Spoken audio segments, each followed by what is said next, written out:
Fala turma, eu tô com o Guilherme Silveira, cofundador da Alura, e agora a gente vai fazer uma aula de Machine Learning. E o Gui me falou antes de a gente começar, quando a gente estava conversando aqui, que essa é uma das aulas mais populares quando uma empresa contrata a Alura para fazer essa aula, para dar um bootstrap na empresa, para dar uma inicialização e bater a vontade de todo mundo começar a usar Machine Learning dentro da empresa. Então o material que a gente vai ver aqui é um material assim, bastante legal, bastante rico, e eu considero isso um belo de um privilégio aqui do canal. Então, Gui, tudo bom, meu cara? Tudo bom? Beleza, Felipe? Vamos lá.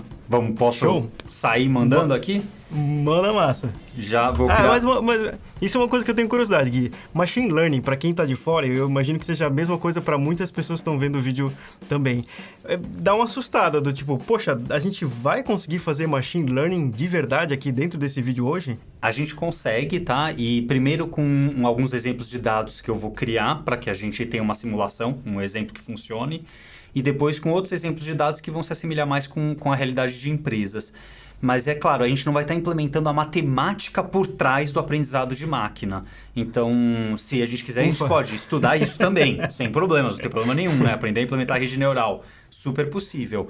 A gente tem curso, inclusive, disso, não tem problema nenhum. Mas realmente, para a gente ver em 15 minutos a coisa funcionando e implementar juntos, aí a gente utiliza bibliotecas que fazem isso para a gente. Show! Beleza? Então, partiu. Vamos lá. Então, para começar, a gente fecha aqui, dá um no thanks aqui pro Google Colab, né? E põe um nome nisso daqui, né? Então, sei lá, introdução a Machine Learning. Espero que eu possa aumentar essa fonte um pouquinho. E vamos lá. Então, eu vou pegar um exemplo que a gente conversou lá para trás, nos primeiros vídeos dessa playlist, em que a gente falava, olha... como que uma criança aprende se um animal é um porco ou um cachorro? Lembra que eu fiz umas perguntas maldosas? Com certeza. Do assunto? Então a ideia é essa. Eu vou tentar representar um porco e um cachorro com algumas características e ver se um algoritmo é capaz de aprender o que é um porco, o que é um cachorro. Tá? Então, por exemplo, eu vou pegar um porco 1, e vou definir ele como sendo 3 características diferentes. Se ele tem pelo longo, então a primeira característica é se ele tem pelo longo, tá?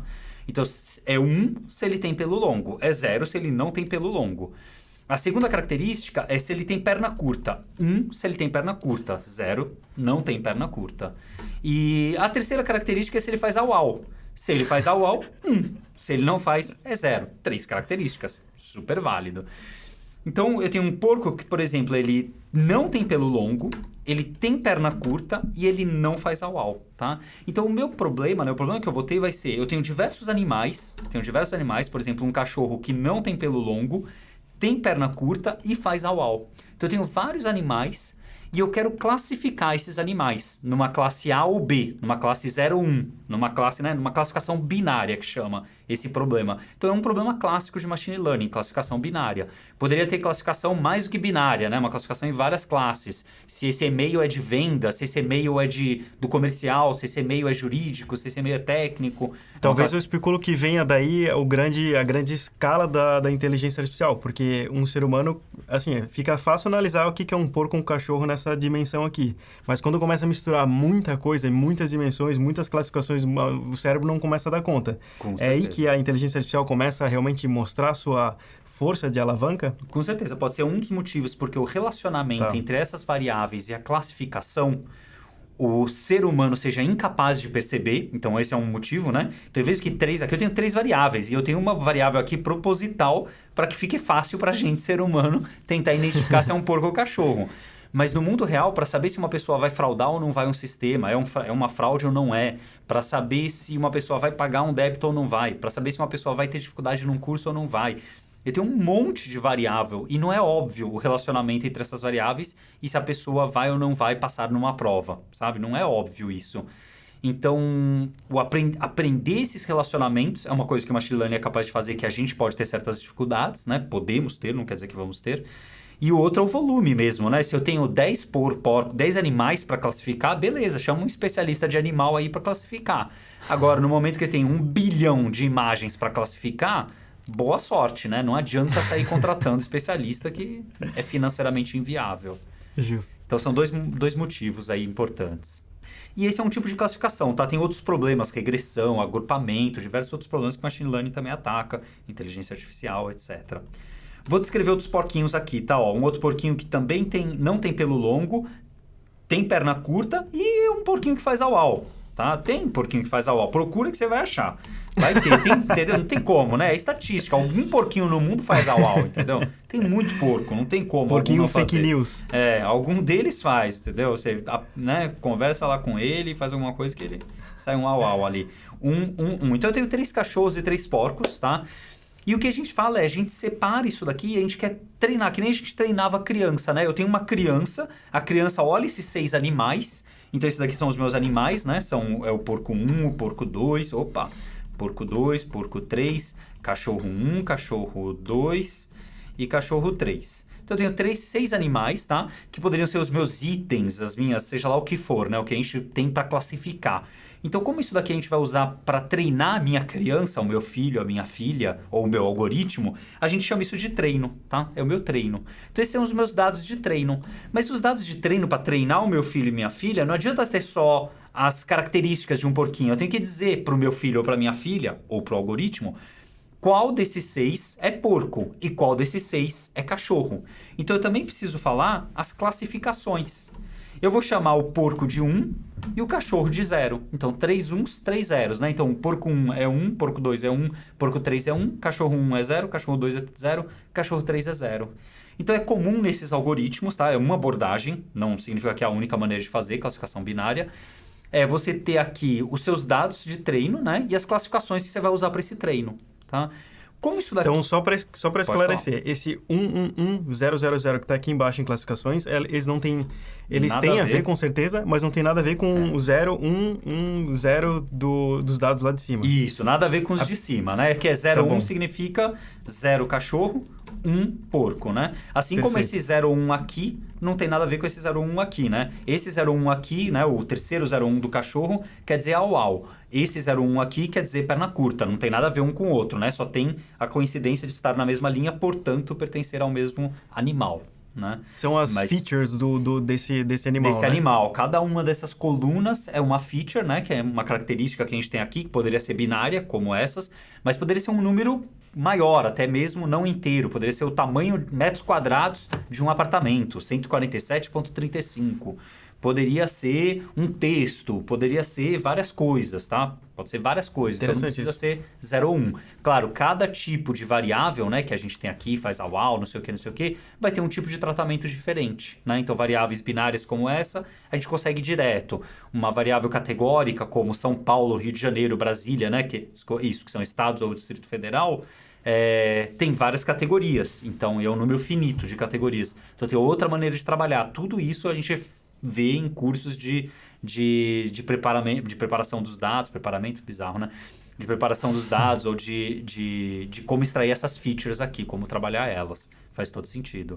Perfeito. Então, a gente tem essas 3 features, 6 itens que a gente vai classificar no treino, né? Eu chamo de treino e classificações. Só que o que eu quero é ter uma criança, um filho, uma filha ou um algoritmo que... Eu vou passar para esse filho ou algoritmo todos esses porcos e todas essas classificações. E o que eu quero depois para esse meu filho, essa minha filha ou esse meu algoritmo é perguntar para ela assim: e aí, esse animal é um porco? Porco ou é um cachorro? E aí meu filho ou filha falam 0 ou 1, né? Cachorro ou porco. Então o que a gente quer, no final das contas, a gente quer alguém, né? Um ser humano ou uma máquina, que seja uma função matemática, que recebe 3 variáveis, né? Recebe x, y, z, seja lá o que for, né? Esses 3 números, 0 ou 1, e devolve ou um 0 ou 1. Então, o que a gente está procurando aqui é uma função que mapeia isso daqui, tá? Isso daqui, nisso daqui. Que mapeia 3 variáveis em 1, 0, 1. 3 variáveis em 1, 0, 1. 3 variáveis em 1, 0, 1. É isso que eu quero do meu filho, né? Eu mostro 3 variáveis para ele, se tem pelo longo, se tem perna curta e se faz au-au. E eu quero que o meu filho diga 0 ou 1. Isso é a definição de uma função matemática que recebe x, tá? Recebe x e devolve y. Então, o nome tradicional aqui é de treino x, tá? Ou em inglês, tá? Treino x e treino y. Então, x é o que eu vou dar pro meu filho e y eu também vou dar para treinar o meu filho, o algoritmo. Mas já vou falando para ele assim, olha... isso daqui, esse porco, tá, né? Essas 3 variáveis aqui estão ligadas com esse. Essas 3 com esse, essas 3 com esse, essas 3 com esse. E aí meu filho, teoricamente, aprende alguma coisa. Tudo bem até aqui? Perfeito, perfeito. Vamos escrever o código do meu filho ou da minha filha, né? Então, vou usar uma biblioteca que já existe, tá? O scikit-learn. O scikit-learn tem uma implementação de um algoritmo, que uma variação, tá? Tem vários algoritmos, eu vou pegar um simples de propósito, que é o Linear SVC. Tá? O Linear SVC, então, ele é um modelo, tá? Eu vou chamar ele aqui, eu vou criar esse meu modelo. É como se fosse um cérebro vazio. Pensa no cérebro vazio que não foi treinado ainda. E eu falo para esse modelo se adaptar, para tentar encaixar esses dados na cabeça dele. Então, encaixa esses dados do treino X e do treino Y, né? Faz um fit desses dados dentro do teu modelo, dentro do teu cérebro.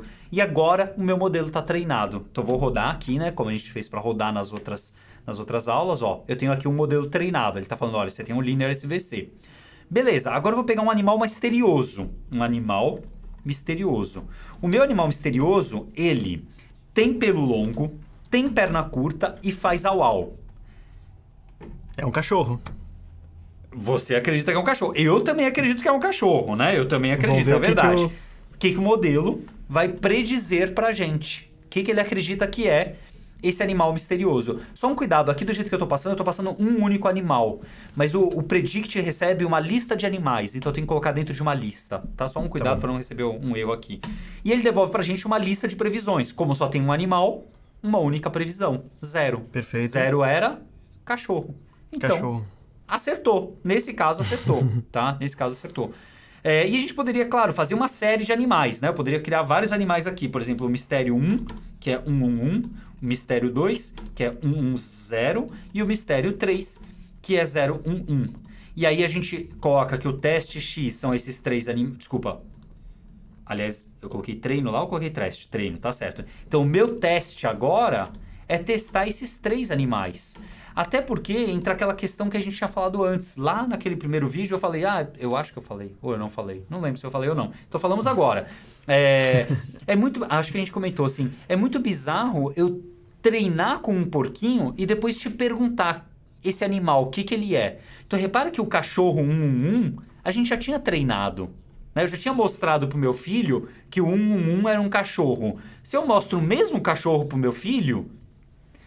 Existe uma chance do meu filho simplesmente decorar. Aquele animal é um cachorro e não aprender, sabe? Ele não aprendeu, ele só decorou. Então, quando você está passando exatamente os mesmos valores de treino para o teste, para validar se ele adivinhou, né? Aqui eu estou validando se ele adivinhou com o mesmo animal que eu treinei, pode ser que o algoritmo tenha só decorado, que não é legal, tá? Então, a gente vai treinar com vários exemplos, tá? Estou treinando com vários exemplos aí. E o meu teste, né? O que eu sei de verdade, eu sei que o primeiro é um cachorro e os outros 2 são porcos, tá? Eu sei. Então, isso daqui é o que eu sei. E agora o que eu quero fazer é calcular todas essas previsões. Previsões, modelo, predict, o teste. E vamos ver as previsões. Opa! As previsões.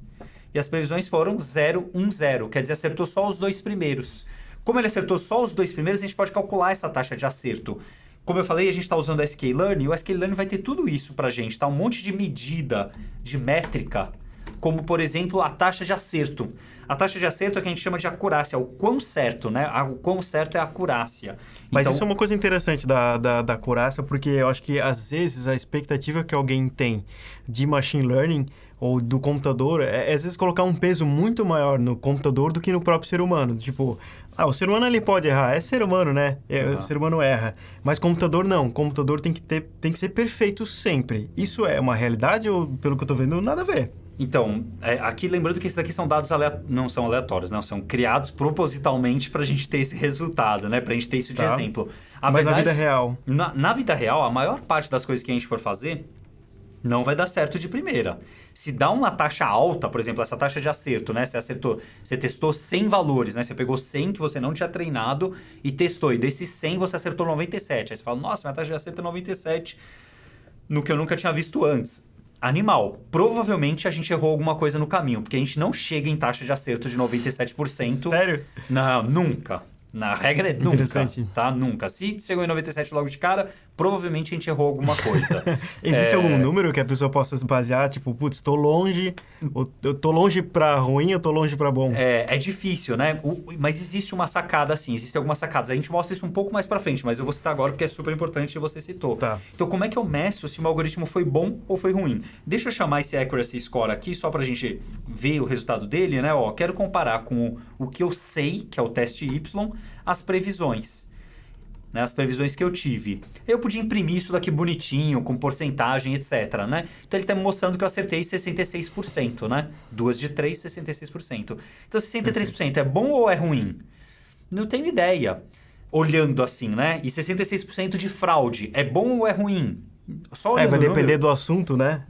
Primeiro vai depender do assunto, né? Então, por exemplo, a taxa de detecção de AIDS, 50%, tá bom ou tá ruim? Provavelmente tá ruim, porque você não quer falar para as pessoas que ela tem uma doença que muda o comportamento, né, o dia a dia da pessoa e precisa ser tratada, etc., quando ela não tem.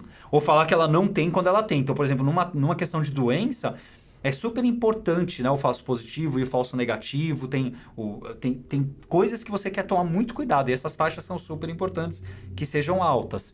Em outros lugares, imagina que o ser humano é incapaz de detectar se uma estrela tem planeta ao redor dela a olho nu. Mas se o algoritmo, né? A gente é incapaz, certo? Né? Incapaz. Se olhar, você não é capaz, ponto. Mas se tiver mais dados, talvez sim. Então, a taxa de acerto nossa é 0, ou talvez 50%. Sim ou não, se 50% você chuta aí, talvez fosse 50% ou algo do gênero. Dá pra chutar, exatamente. Mas a taxa do computador é 55%. Maravilha. Então, o que costuma ser usado como base é que o algoritmo tem que ser melhor do que um ser humano. Pelo menos melhor. Porque se ele não for melhor que um ser humano, é lixo, né? Não serve para nada. É claro, tem a questão do custo, de novo, né? Talvez seja muito custoso pedir para um ser humano fazer essa tarefa. E aí você pede para a máquina, mesmo que a taxa de perfeição não seja, né, de acerto, ou outra métrica que você esteja usando, não seja equiparável a um ser humano. Mas, eventualmente, é uma decisão de negócio sobre o que fazer, né? Não é por só um técnico. Lado, isso. Por um lado é de negócio, que é isso que a gente está discutindo. E por um outro lado, existem algumas medidas básicas que a gente pode usar. Se você pegar no mundo, tá? No mundo ou na sua base de dados que você tem, se você perceber que 80% dos seus animais são cachorro e 20% é porco, o mínimo que eu espero do meu algoritmo é que ele acerte, sei lá, 81%. Porque se ele acertar 60%, ele é muito burro, porque era muito mais fácil eu chutar cachorro para todo mundo. Tudo bem? Então, o algoritmo que chuta cachorro para todo mundo tem uma acurácia muito melhor do que esse algoritmo aqui. Só que também tem o falso positivo, etc., que você tem que cuidar. Pode nem olhar para os sistemas solares que tem por aí e falar, aquilo lá não tem planeta. Bom, é bem possível que vai acertar, mas... Se a maior parte não tem, né? Você vai acertar simplesmente porque a maior parte não tem. Então, uma métrica, né? ou o inverso, né? Se a maior parte não tiver, você ia errar porque a maior parte não tem. Então, existem alguns... Isso daqui é um classificador, né? Isso que eu chamei, esse Linear SVC, ele é literalmente um classificador. E se você for no sklearn, ele tem um classificador burro. Eu não sei se a palavra é burro, bobo, algo do gênero, tá? Uma palavra provavelmente menos ofensiva. Dummy Classifier.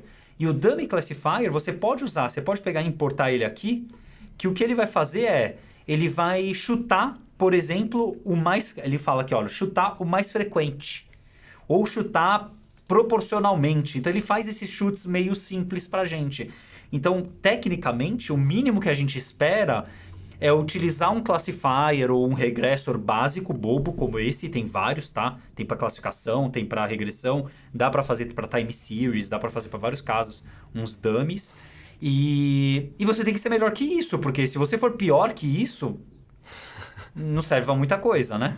Então, você tem que ser melhor que isso e não pode gastar muito recurso. Não adianta o meu programa precisar de dias para ser 1% melhor de uma coisa que 1% não traz muito resultado, né? Aí também não adianta muito.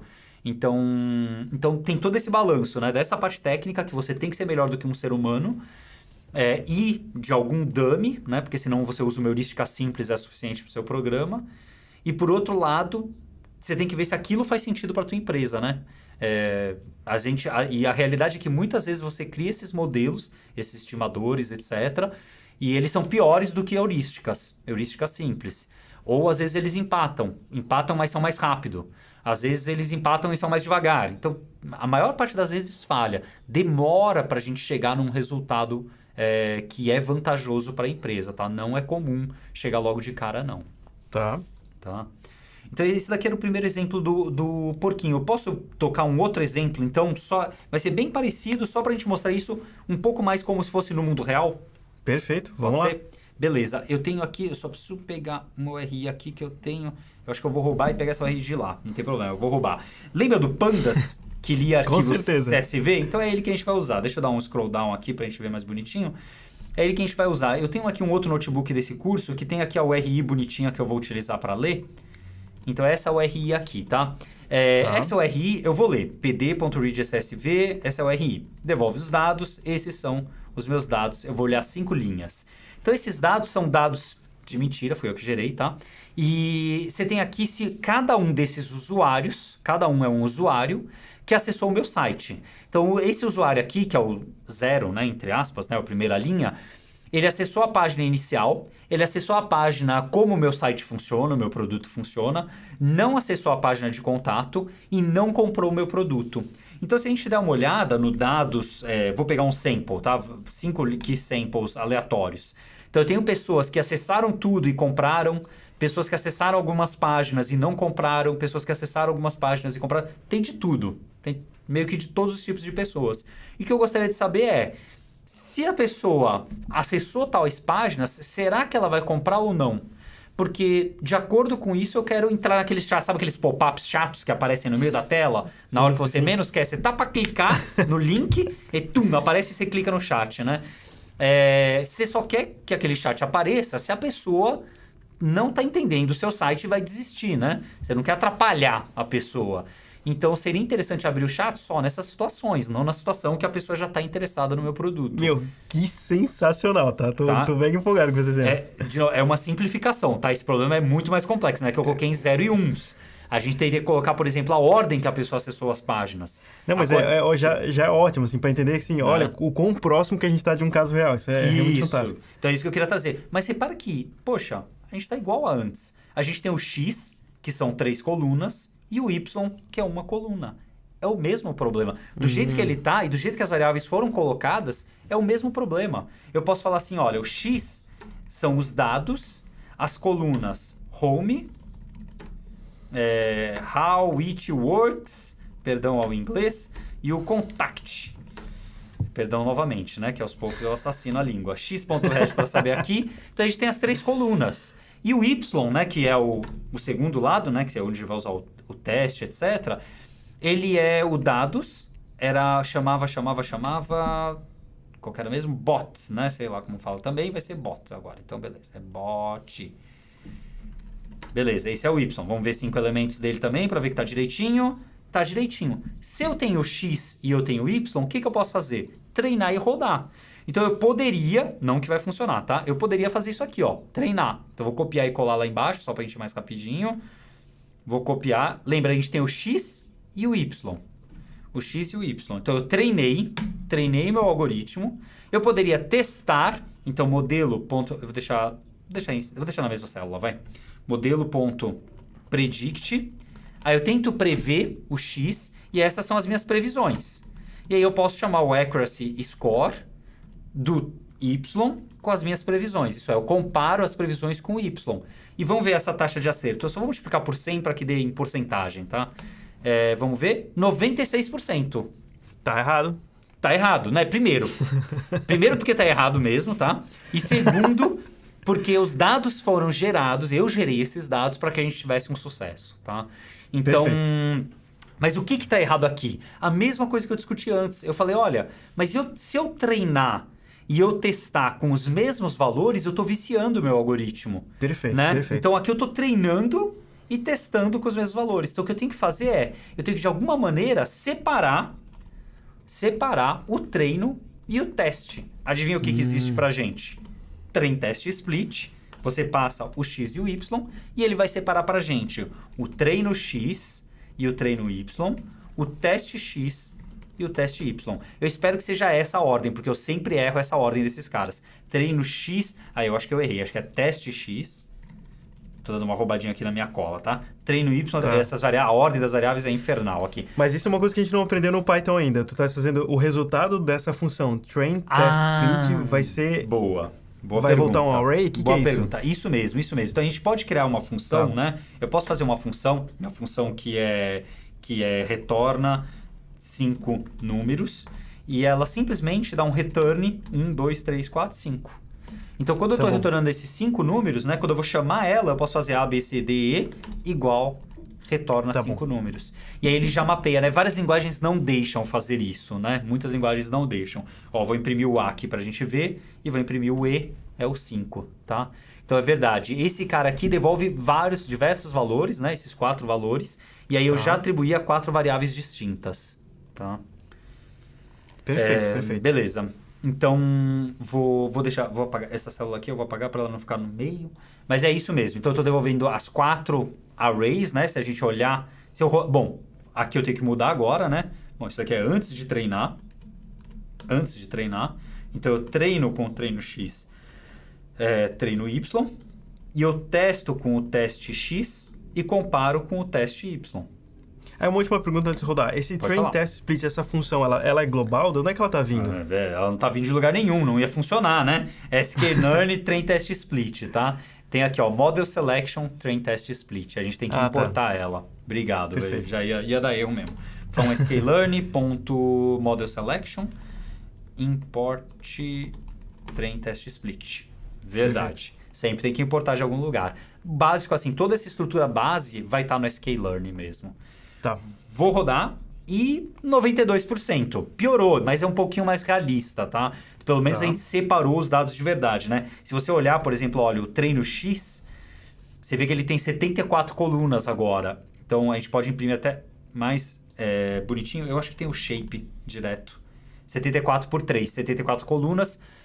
Linhas por 3 colunas, né? E o teste X tem 25 linhas por 3 colunas. Então, por padrão, o train test split, ele separa aqui 25%. Se você olhar aqui, ele vai ter test size.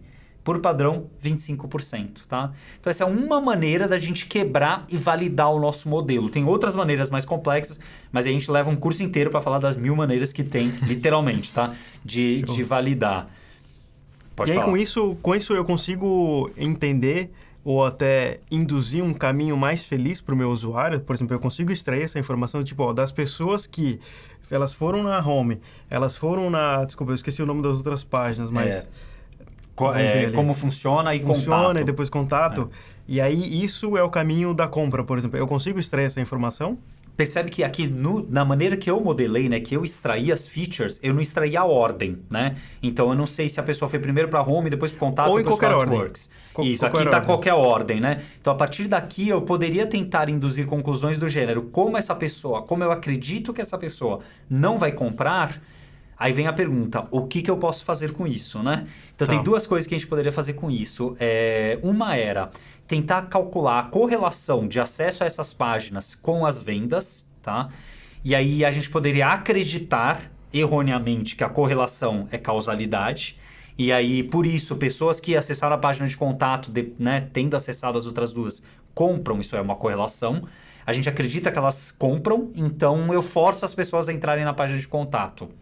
É aquilo que eu falei, correlação não implica em causalidade, então não dá para ter certeza disso, tá? Tem que fazer uns testes bem complexos para fazer isso.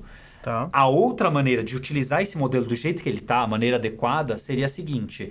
Então, beleza. Então, eu percebi, esse modelo é capaz de prever se uma pessoa vai ou não vai comprar, né? Com X% de acerto. Dado que esse modelo está simples e que os dados foram criados para isso. O que eu posso fazer então uma pessoa acessou meu site e está numa página X. Eu calculo para ela a previsão, né? Eu faço esse predict para ela. Alguns modelos, tipo Linear SVC, deixa eu ver aqui se o Linear SVC tem, eu não lembro. sklearn, o Linear SVC, eu acho que ele não tem probabilidade. O proba. Não tem. Alguns deles têm uma probabilidade, então ele te fala ainda, olha, eu acredito que é 77% a probabilidade de comprar. Então você pode usar um threshold um pouco diferente aí. Então, dado isso, qual é o experimento que eu poderia fazer? Então eu coloco um experimento em produção. Se a pessoa acessar as páginas e eu julgar que ela não vai comprar, para metade das pessoas eu mostro um formulário de chat. Para outra metade eu não mostro. Então eu estou fazendo um teste de um randomized control group. Eu nunca lembro a frase certa, né? Randomized Controlled Trial, tá? É isso que eu estou fazendo, um teste controlado aleatório, algo do gênero. Então eu estou dividindo os meus usuários em 2 grupos e para algum deles dando um comportamento do meu site e para outros dando outro comportamento, né? Como se fosse um teste AB.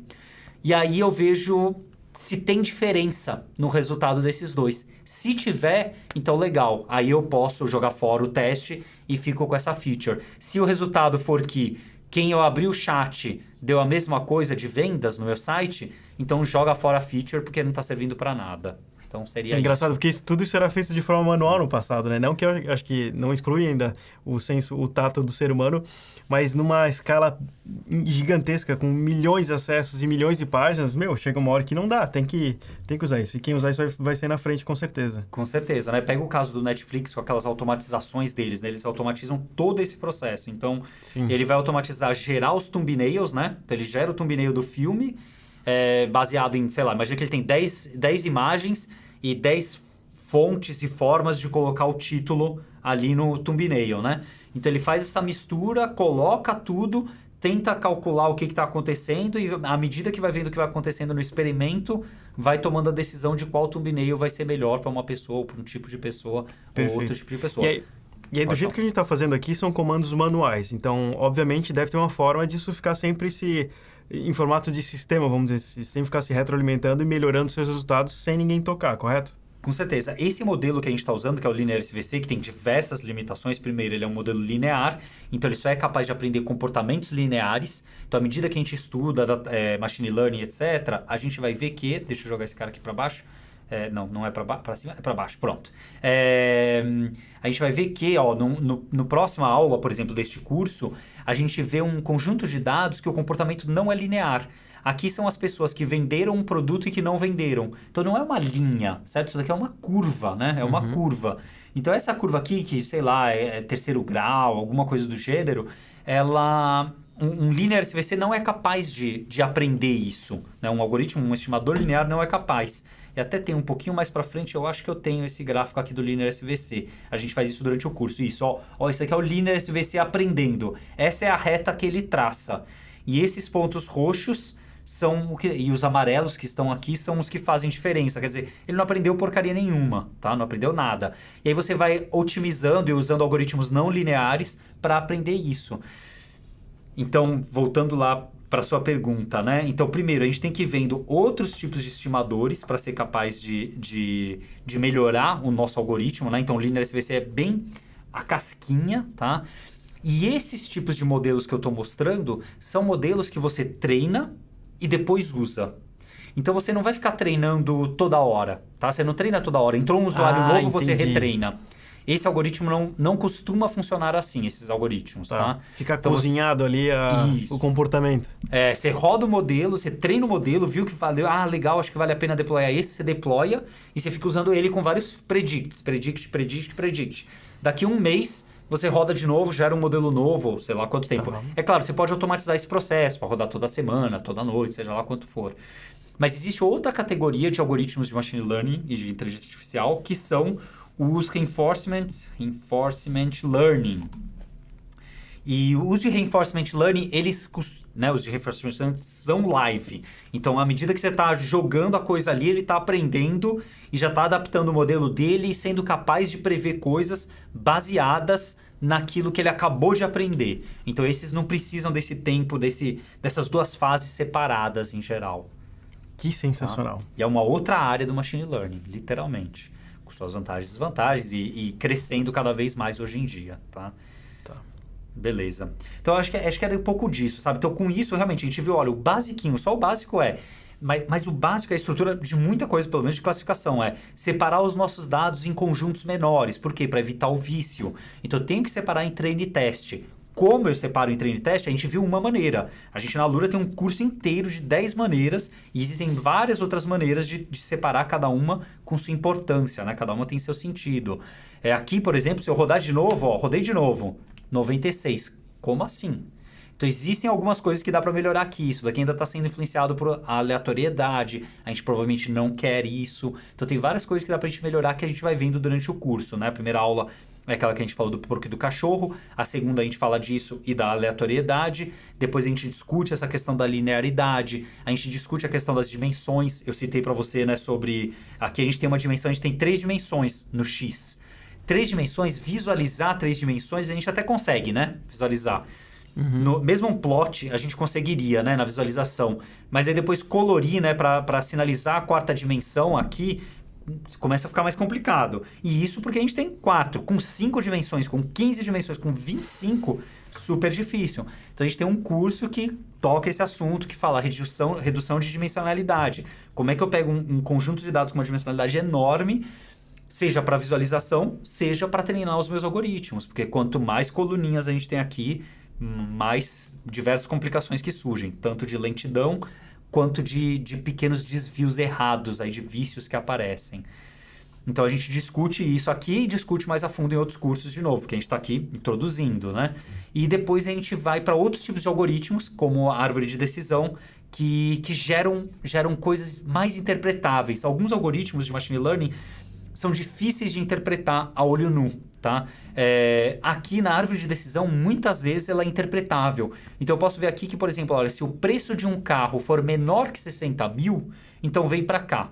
Se o preço de um carro é menor que 40 mil, então vem para cá. O carro será vendido no meu site. Se o preço do carro for maior que 40 mil... e aí ele analisa aqui uma outra diferença. Até 40 mil vai ser vendido. Então, na verdade, ele está falando que menor que 40 mil vai ser vendido. Porém, se tiver entre 60 mil e 240 mil, ele vem para cá. Se for menor que 100 mil, não vai ser vendido. Então, você começa a analisar de acordo com o preço... desculpa, aqui é a quilometragem. E a quilometragem, se o seu carro vai ou não sabe ser vendido num site. Então, será que um produto que colocou no meu site e o preço que a pessoa está querendo vender... Imagina, né? Estou querendo vender o meu carro por 100 mil... Será que vai ser vendido ou é melhor eu avisar o usuário? Olha, 100 mil é muito. Eu acho que ninguém vai comprar o teu carro por 100 mil. Você não quer colocar mais barato? Então, essa árvore aqui consegue justificar para a gente o porquê que ela acha que a classificação é uma ou é outra. E hoje em dia, com todas essas discussões válidas sobre os preconceitos e os bias que os algoritmos podem ter, né? E tem... É muito importante que a gente entenda por trás do que está acontecendo para que a gente tente evitar essas situações. Perfeito. É uma forma de um ser humano comparado a uma inteligência artificial que tem a sua limitação de processamento de dados. Então, é uma forma do ser humano conseguir entender o output desse machine learning. Pois muito é, interessante. Né? Pois muito é. interessante. Legal. Porque existem, né? Imagina, existe o caso lá clássico dos Estados Unidos, esqueci o nome do projeto, que julga-se uma pessoa que está sendo julgada no tribunal por um crime pequeno. Eu não sei dizer exatamente o caso, tá? Por um crime pequeno, se ela vai ser reincidente ou não. E de acordo com isso, o que o algoritmo disser, a pessoa vai para a cadeia ou não vai. Né? Ou ela fica solta, faz serviço comunitário, alguma outra coisa. Eu com certeza estou falando isso de maneira errada, tá? Tem detalhes aí melhores. Mas é algo do gênero. E é óbvio, encontraram bias e preconceitos de raça, etc. nesse algoritmo. Então, é super delicado. E é importante a gente entender o que está acontecendo de errado para a gente tirar esse bias desses algoritmos, né? Muito bom, muito bom. Então, acho que isso daqui dá para ter uma ideia. Esses são os algoritmos de classificação. Mas da mesma maneira que a gente classificou entre 0 e 1, e que se exploda o que é 0 e 1, né? Pode ser spam ou não spam, pode ser cachorro ou porco, pode ser vende ou não vende, pode ser fraude ou não fraude. Poderia ser 012, poderia ser 012, poderia ser descobrir o preço de um apartamento entre 0 e 1 milhão, poderia ser quais são os grupos de usuários que vão passar numa prova versus... Aí é a classificação de novo, né? Poderia ser agrupar usuários do meu site por tipo de gostos musicais. Então, poderia ser diversos tipos de conclusões. Todos eles vão seguir meio que esse tipo de padrão de execução. Então, por isso que o pessoal está com muita sede por ter dados, por ter uma base de dados, porque dá para treinar melhor esses modelos, correto? Com certeza. Porque virou uma febre, né? Virou uma febre ter os dados. Todo mundo tinha dados antes, mas agora um bom tempo já ficou uma febre de um jeito diferente, né? Com certeza. É fundamental ter os dados e mesmo assim a gente não tem garantia de que vai sair alguma coisa. Quantas vezes a gente tem aqui dentro da Alura mesmo, né? Quantas vezes nos últimos, 5 anos eu testei tantos algoritmos e não consegui. De novo, não porque o algoritmo é ruim, por 2 motivos. Não sou o maior expert da área, tem gente que manja muito mais do que eu de tudo no mundo inteiro, né? Mas o principal motivo porque é difícil. Não é fácil fazer a coisa funcionar, tá? Você precisa ter muito dado que tenha aquela informação que você precisa. E de todos os projetos que eu já testei, o primeiro assim de grande sucesso foi o recomendador. A gente tem um recomendador de curso dentro da Alura, então à medida que você vai fazendo o curso, a gente vai recomendando próximos cursos para você. Massa! E esse a gente conseguiu algum resultado interessante de que a pessoa faz mais curso, termina mais cursos por ela estar utilizando esse recomendador. Então, mas foi o primeiro assim que realmente trouxe assim, a gente olha, as pessoas estão fazendo mais cursos e está trazendo mais resultado, tanto para os usuários quanto para a gente. Mas, de novo, isso depois de falhar várias vezes, em várias perguntas que a gente queria responder e não conseguiu responder. Eu acho que até é normal como qualquer área também, né? Principalmente uma área super nova como essa. Com certeza, é. Mas é um pouco diferente, né, da engenharia de software, talvez. Talvez, tá? Talvez esteja errado. Mas, em geral, quando a gente vai desenvolver um software, a gente já meio que fala, beleza, é possível, certo? O Machine Learning, por exemplo, eu gostaria de saber antes de começar a criar um curso, isso é, antes de um professor ou uma professora investir horas e horas e dias de tempo na criação de um curso, eu gostaria de saber se aquele curso vai ser um sucesso ou não. Não financeiro, mas de qualidade, né? Porque eu vou investir um tempão e dinheiro para criar um curso que a qualidade é ruim, não vai, né? É super ruim isso. E tentamos já de tudo que é jeito e, por enquanto, nada. A gente não conseguiu encontrar modelo que descreva isso. Só umas coisas muito óbvias, sabe? Coisas muito óbvias. Um curso que é avançado e tem menos de 1 hora de vídeo. Provavelmente vai dar super errado. Então, algumas coisas assim muito óbvias aparecem. Mas, de resto, não conseguimos. Não temos dados que descrevam isso pra gente. Então, show, Gui. Agora que a gente teve uma introdução de Machine Learning, qual que é o próximo passo que uma pessoa pode dar da pessoa que mergulhou nesse assunto de inteligência artificial? O que falta para ela colocar no leque dela? Legal. Então, se a gente for lá na Alura, na área de cursos de dados e data science, e de dados em geral, né, de acesso a dados em geral, você vai ver lá na parte de data science, a gente tem também data visualization. Então, a gente viu machine learning, a gente falou um pouco de machine learning, falamos de data science e tem data visualization. Mas, de novo, né, lembrando, dentro de machine learning tem várias coisas que a gente não falou. Por exemplo, processamento de textos, né, em escrever, criar resumos automáticos de textos, categorias de textos. Em data science fala bastante de estatística. Em data visualization, como a gente visualizar esses resultados, mostrar resultados e de maneira a não induzir mentiras, provavelmente, né? A gente não quer induzir mentiras, e a contar histórias que fazem sentido de uma maneira fácil a serem compreendidas, né? Essas histórias sejam fáceis de serem compreendidas. Então, existe uma área aí de estudo que é a Data Visualization, que é super legal e é importante a gente ter algumas noções também, pelo menos umas noções básicas aqui, e depois, à medida que você quer se aprofundar, você se aprofunda, claro. Show! Então, é a próxima aula dessa playlist e é a última aula dessa playlist. Então, vamos lá? Beleza. Então, show. Então, para você conferir a aula de visualização de dados, é só clicar aqui. Fechado? Valeu!